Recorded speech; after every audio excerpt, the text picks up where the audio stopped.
जंहिंजो ईमान ते ख़ात्मो न थियो उन जो अज़ाब छा आहे? छा उहो जहन्नम खां निकिरंदो? अस्तग़फिरुल्लाह अज़ीम व अतूबु इलैह। सभिनि खां पहिरियों त हर शख़्स खे इहा दुआ करणु घुरिजे, ए अल्लाह पाक मुंहिंजो ख़ात्मो ईमान ते फ़रमाए।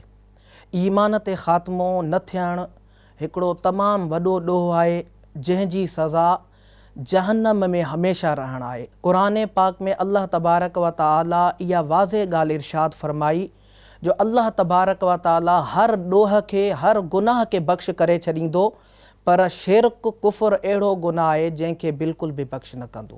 जीअं त अल्लाह तबारक व तआला सूरह निसा आयत 48 में इरशाद फ़रमाए थो, बिस्मिल्लाहिर्रहमानिर्रहीम, इन्नल्लाह ला यग़फ़िरु अन युश्रक बिही व यग़फ़िरु मा दून ज़ालिका लिमन यशा। बेशक अल्लाह बख़्शिश न कंदो उन शख़्स जी जंहिं शिरक कयो, अलबत्ता अल्लाह शिरक खां अलावा हर गुनाह खे मुआफ़ करे छॾींदो। इन आयत मां ख़बर पई अल्लाह तबारक व तआला शिरक खां अलावा हर गुनाह खे मुआफ़ कंदो, पर जंहिंजो ख़ात्मो शिरक ते थियो, कुफ़ुर ते थियो, उन जो को बि अमल क़बूल न थींदो।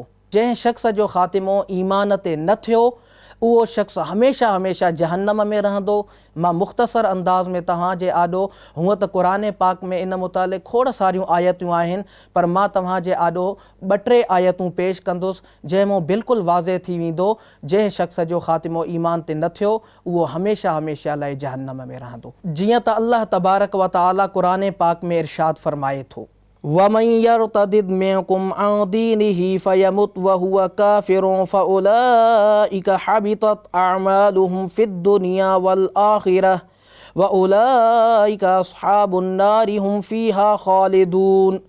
ऐं जेको शख़्स तव्हां मां पंहिंजे दीन खां फिरी वियो ऐं उहो कुफ़र ते मरियो त अहिड़े शख़्स जा तमामु आमाल दुनिया ऐं आख़िरत वारा बर्बाद थी विया। अहिड़ो शख़्स जहन्नमी आहे ऐं उहो जहन्नम में हमेशह रहंदो।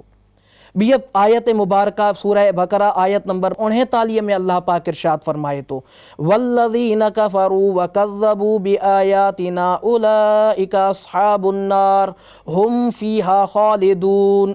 ऐं जिन माण्हुनि कुफ़ुर कयो ऐं असांजी निशानियुनि खे झुटलायो, अहिड़ा ई माण्हू जहन्नम वारा आहिनि ऐं जहन्नम में हमेशह रहंदा। हिकिड़े ॿिए मक़ाम ते अल्लाह तबारक व तआला सूरह बक़रा में इरशाद फ़रमाए थो, इन्नल्लज़ीन कफ़रू व मातू व हुम कुफ़्फ़ारुन उलाइका अलैहिम लअनतुल्लाहि वल मलाइकति वन नासि अजमईन खालिदीन फीहा ला युख़फ़्फ़फ़ु अन्हुमुल अज़ाबु वला हुम युनज़रून।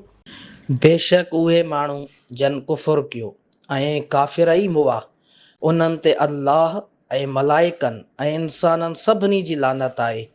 उहे हमेशह उन में रहंदा, उन्हनि तां अज़ाब घटि न कयो वेंदो ऐं न उन्हनि खे मोहलत ॾिनी वेंदी। इहे जेके आयतूं तव्हां ॿुधियूं, इन्हनि में वाज़े तौरु लिखियलु आहे, हर आयत में आयो ख़ालिदीन फ़ीहा, यानी जंहिं शख़्स जो ख़ात्मो ईमान ते न थियो उहो जहन्नम में हमेशह रहंदो।